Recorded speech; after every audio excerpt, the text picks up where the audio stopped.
Assalamu alaikum wa rahmatullahi wa barakatuh. Welcome, guys.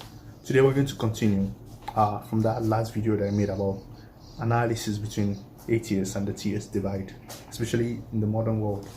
And I want to get to the bottom of what is this all about. Like, who is saying the truth here? Who has objective truth and stuff like that?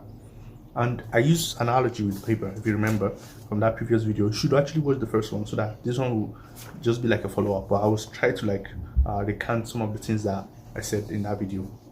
But there was something I left out, and I want to clarify those other parts that some people might pick up on and be like, why are you not making a case for the other side? Okay. So remember, I said we are born into the world with an empty paper, and you can decide whatever you want to do with this paper. This is your life. You can decide to write something on it. Okay, so I said the meaning is when you write something on this paper. That's meaning. Okay, so I said, let's imagine someone, the first guy, he wrote something on his paper. Okay, he wrote something, and I said, what will be the problem between these two? You know, this paper has potential for you to write or not to write something. If you decide to write something, fine. If you decide not to write anything, also fine. So I was saying in that video that the conflict arises when the guy that wrote something is trying to convince the one that wrote nothing to write, or vice versa. If the guy that wrote nothing is trying to say, why did you write anything? And this is where the conflict arises. Like, why you, the theist and the atheist? Why don't you believe? Why do you believe at all? Okay, so in that video I said, like, the reason this guy has more reason to tell this other person that wrote nothing to write is because he has that belief that things should be written and there's a way they should be written. Because there's also many religious beliefs. There are many religious beliefs. Many people are writing stuff. So which one is true? Which one is true among all of this? Okay, so I said the people that write something and believe things should be written, they have a basis for dialogue. They have a basis to discuss on, okay, things should be written, we agree, and there's a way they should be written. And I also pointed out the third person that just wrote something arbitrarily. He doesn't think there's a way things should be written. He thinks, yeah, you should write, but there's no way it should be written. So this is the third guy. So the part that was missing from that video is, I was kind of saying the guy that wrote nothing cannot talk. The guy that wrote nothing cannot tell people that write something that they shouldn't write. In a way, I'm like saying, because his belief is presupposed in his belief that there's nothing should be written, so there's no point. But I forgot that even this guy is not actually having a blank slate. When you say you believe in nothing, nothing is written on your paper, and that nothing, that's your belief. Okay, that's one part that I missed and I left out. That's your belief. And if you believe nothing should be written, for instance, you can actually talk to people that write anything and tell them, my own goal in life is to tell people not to write. Or anybody that writes anything, I'm going to tell them they are writing rubbish. I don't have anything, but this is the only thing I know. Anybody that writes anything, I'm going to tell them not to write. And I'm going to critique them, basically, something like this. But I have nothing to offer either. I just know nobody should believe anything. So this would be like the Pyrrhonist skeptics, the hardcore skeptics that even if you tell them that they believe nothing, they will say, I'm going to critique that too, to the core. Okay, but there are some people. The whole point I was trying to show is not to go that deep actually, but if you want to take the analogy to that deep, I understand that and I've already addressed it. But the point is that anybody in that kind of world, in this world that we live in, anybody can literally believe whatever they want. That's actually the truth. You can literally believe anything whatsoever. You are free to believe whatever you want. And I already said that the conflict comes when we try to convince each other one way or the other. Okay, so you just have to live with that kind of fact, I think, at the end of the day. But remember what I said in that last video is that the thing that makes me angry, okay, that gets to me, is when I see atheists or people like this behave in a condescending manner to anybody that writes, and no matter how ridiculous the mythology is, that is as equal as yours. You see, this belief of yours that we are skeptical of everything, we don't believe anything, is just is justifiable. Okay, fine. But even this guy's mythology in your kind of world, because of the entailments of your belief, is justifiable as well. And I said in that video that people like this, you will not find people like this. People that actually believe nothing. You will find someone like something 3, the one that believes, I don't think there's a way things should be written, and I'm just going to write whatever I want arbitrarily. Okay, is there not going to write something, but it doesn't need to defend it? You just believe this is what I want, some kind of emotive, this is what I like and this is what I believe. I don't care about ultimate truth or anything like that. So this is how you find most atheists. But if you believe that there's no way things should be written, there's no way a particular thing, there's no objective truth, then why would you ever come and attack people that believe there's objective truth? You cannot do that. I think if you want to be consistent, like some of the early Greeks, is to just shut up. That's why I said in that part. Just shut up. If you want to talk about objective truth and you don't believe it, why are you talking about it then?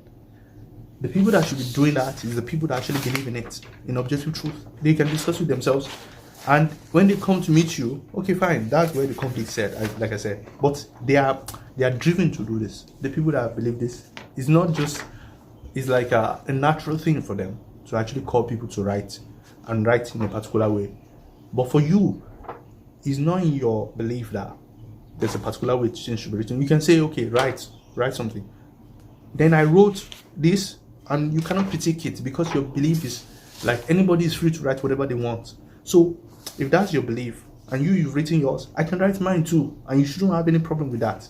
And if mine is this belief, then you see, that's the problem I have with most of all these atheists, is that they have no ground to stand on, and then they want to come and attack people that actually believe in a ground.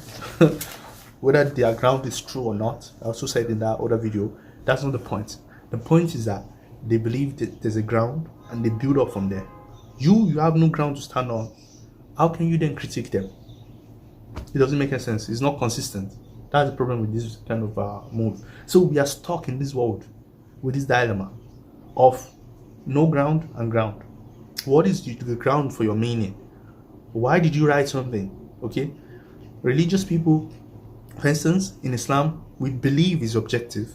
We believe that, and I know Christians do, and all the other religious people do, but that doesn't make it a reason for you, because there are many different beliefs, and you think, if you want to be real, actually, maybe only one is true among them. Maybe, let's say only one is true, but it doesn't mean all the people that are participating in this, that they should just stop and become skeptics or become atheists, because that doesn't solve the problem. That's the issue. It doesn't solve the problem. If you care about meaning, you're going to have to find some meaning somewhere else. You cannot, most people cannot get to that level, like Nietzsche pointed out in his work, Beyond Good and Evil, for instance, or even his whole idea of mythology, that people eliminated religion and God, but ended up holding on to some mythologies from those religions, and then they are stuck with it. And he kind of proposed an idea of something like this, Nietzsche, that write whatever you want, create your own self. Literally, he's saying like, there's no way things should be. You decide how you want to be. Create your own self. Okay, your own mythology. Don't just take it from someone. Why don't you create your own mythology? That kind of thing. You become your own god, literally. So, if you want to be fair, you'll see like everyone has a kind of freedom to believe whatever they want. This is true. You know, you have to agree to that. And the thing that I found with Islam, for instance, is that this is my own stand. I stand here. I'm not going to go to the other side because there's nothing there. There's no point in leaving, for instance, theism to become an atheist, as if you're going to gain anything. No, you're just going to stand somewhere else. And if you stand there, you're going to have the same problems. All the same problems that you are trying to avoid, you will have it there too. You will never solve the problem of this life. You can never solve it. If you leave this place, you enter another place, you're going to have some problems you're going to be dealing with, and you just keep moving like that. So me, I just take my stand here in Islam. Or for instance, in Islam, okay, that's my own stand. I believe in God. I believe in Islam. This is my stand. I'm not gonna claim that 100% I'm infallible. I can never be wrong, or like every other person must be false necessarily. Even though like I kind of think they're wrong, but I have to admit that they can also stand there. Okay, they can stand over there too. But the wrong belief is when you think that you have found some kind of truth, especially if you take the atheistic route. To me, you have not found anything. You have not. There's no liberation from the problems of the world. You're still going to deal with determinism and free will. You're still going to deal with moral questions, and nature doesn't even care about us. You're going to deal with so many other problems that you were trying to run away from. So why don't you just stay where you are, in a way? And kind of, I think you should believe. I think you should believe in God, because like Pascal's wager, like you have nothing to lose. That's the point. Whether I believe or I don't believe, it doesn't actually change anything. Like what are you enjoying that a religious person cannot enjoy? Most of the things you think is enjoyment will lead to pain. Hedonistic paradox. Most of those things you think, this is how I want to enjoy, continue enjoying them, you end up dying. You end up in pain. It's not, if you see people that have delved into like pleasure, they will tell you that there's no point. Like at the end of the day, you're going to get used to them, and you're going to get tired of them, and you're going to even want pain sometimes. Like you want something difficult, like going to the gym. Why are you going to the gym if life is supposed to be enjoying? No, gym is for you to feel that imbalance between pain and pleasure. You go to the gym, you put yourself under pressure, and then you feel that relaxation afterwards. You know, there are people like Schopenhauer. They've written about, even though you might think like Schopenhauer is like a real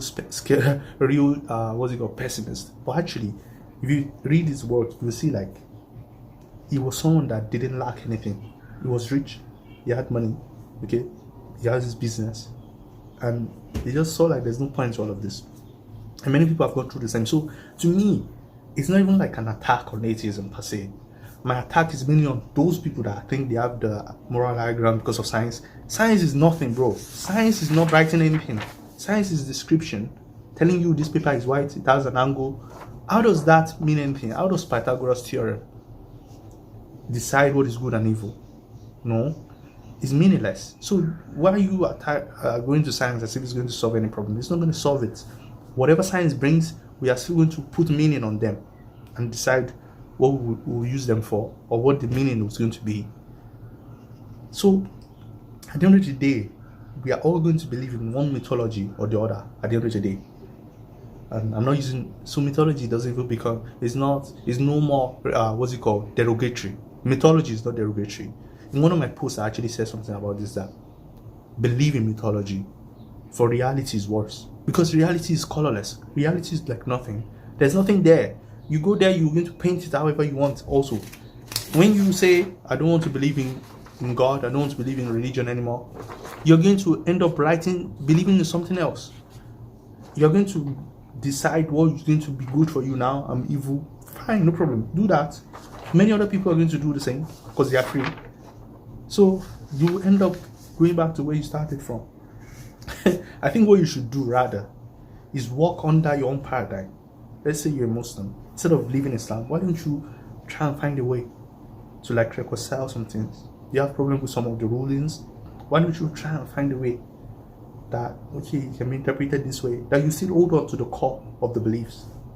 You will not just get out 100%. You hold on to some core beliefs, and you understand that, okay, I'm weak in this aspect, or maybe I don't really agree with this, but I still believe in God. I still do this, I still do that.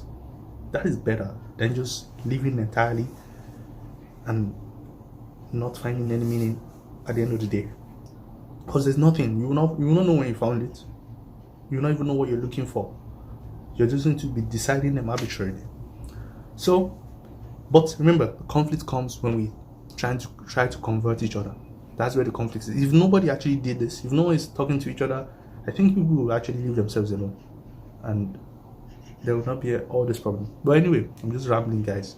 Let me see what you think in the comment section. Do you think this analogy, do you find holes in there? Do you think some of the arguments are, what do you think about the whole part 1 and part 2? Let me see what you think in the comment section. See you guys later. Wassalamu alaikum wa rahmatullahi wa barakatuh.